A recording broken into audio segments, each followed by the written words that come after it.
Well, let's talk about breast cancer specific. Are there specific genes that you have seen that are involved typically in the development of breast cancer, other than, the BRCA gene, which I'd like to ask you about also, because we say BRCA and everybody freaks out, but they don't realize it's a tumor suppressor gene. It's a good gene, and why does it mutate? It doesn't, it's not always genetic. So let's address that. Breast cancer specifically.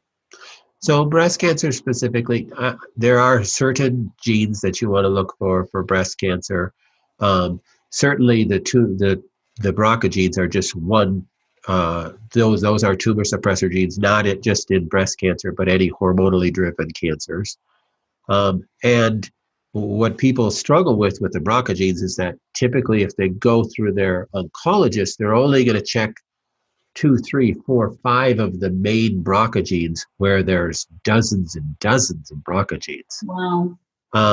And so, and most people will have multiple defects on their BRCA genes, and that's just can be very normal. So you have to be careful to calm a person when you go over their genes, because a person can be stuck in thinking that if I have a defect, I'm going to get a disease. Right. That's not true.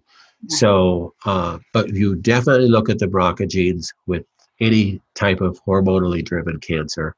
And then you have to be looking at detoxification pathway genes.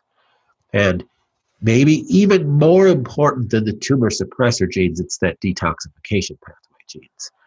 And not just breast cancer, but most cancers, because it is something had to get inside the cell to cause that rapid replication in the first place. Mm-hmm. Could it be a virus? Well, yes, it could be that it's really not going to be affected by the or the detoxification pathway genes, but more often than not, it's some sort of toxic chemical that we're exposed to.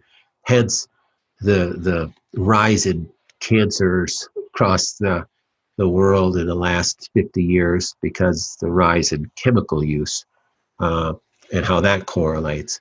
So it's the slowing of our detox pathways because of defects that is probably our biggest genetic cause of cancer, though it's indirect.